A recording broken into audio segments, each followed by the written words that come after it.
बाकी दवाई तुम आप 7 दिन देना। हेलो दोस्तों, आपका स्वागत है मेरी एक और नए वीडियो पर। सभी को राम राम, राधे राधे। तो दोस्तों, हम लोग जा रहे हैं कटनी अपनी बहन की पथरी निकलवाने के लिए। किसी रिश्तेदार ने हमको बताया था कि वहाँ पथरी तुरंत निकाल देते हैं। आगे बढ़ने के बाद हम डुमरा तिगैला के रेलवे फाटक पर रुके। वहाँ फाटक लगा हुआ था, वहाँ से आने वाली थी वंदे भारत ट्रेन, जो कि खजुराहो से 3:20 पर चलती है और वाराणसी के लिए जाती है। और थोड़ी देर में बस आने ही वाली है। हम उसका इंतजार कर रहे थे, तो देखते हैं वंदे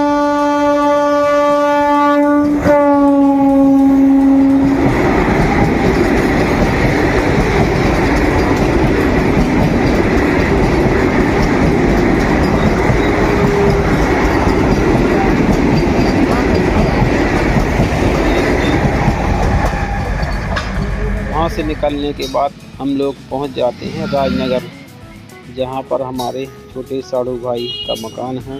और ये है हमारी गाड़ी। हम मकान के अंदर जाते हैं तो ये बेबी देखो, ये मेरा भतीजा है, ये मेरे साड़ू भाई का लड़का है। बहुत ही प्यारा क्यूट बेबी है जो अकेले खेलता रहता है।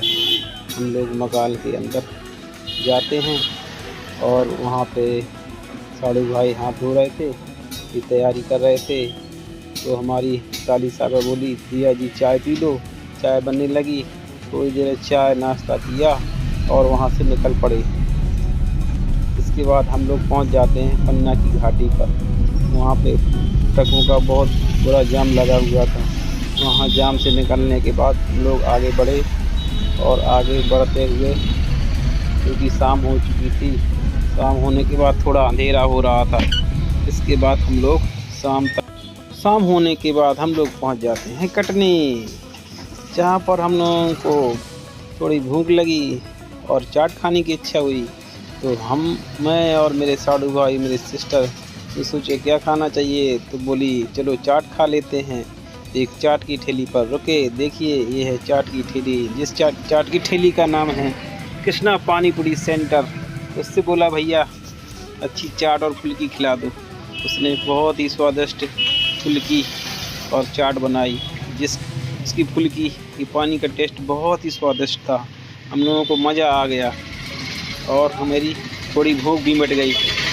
वहाँ भूख मिटाने के बाद हम लोगों ने कटनी में ही रेस्ट किया। चलिए कल सुबह मिलते हैं फिर से। हेलो दोस्तों, हम लोग कटनी में रेस्ट करने के बाद उस जगह पहुंच चुके थे जहां पथरी का इलाज होता था, या कहें कि पथरी निकाल देते थे।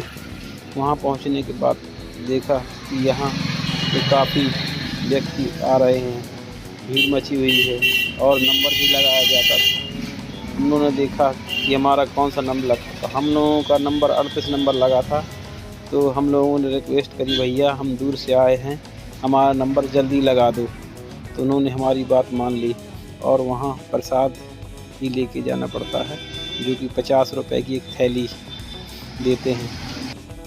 प्रसाद लेने के बाद हम लोग अपने नंबर का इंतज़ार करने लगते हैं। तो देखिए यहाँ कितने लोग अपने नंबर का इंतज़ार कर रहे हैं।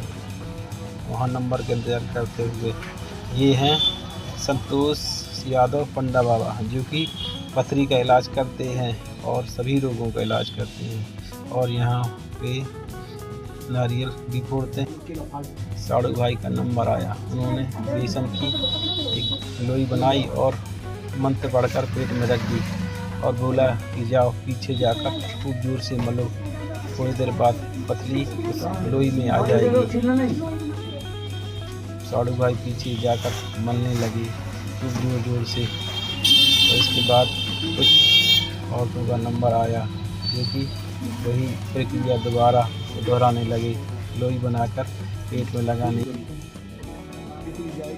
फाइनली दोस्तों, ये देखिए मेरे साड़ू भाई और भाभी जी की पथरी निकल चुकी है, जो कि वही प्रक्रिया बेसन की लोई मलने के बाद इस प्रकार पथरी निकली।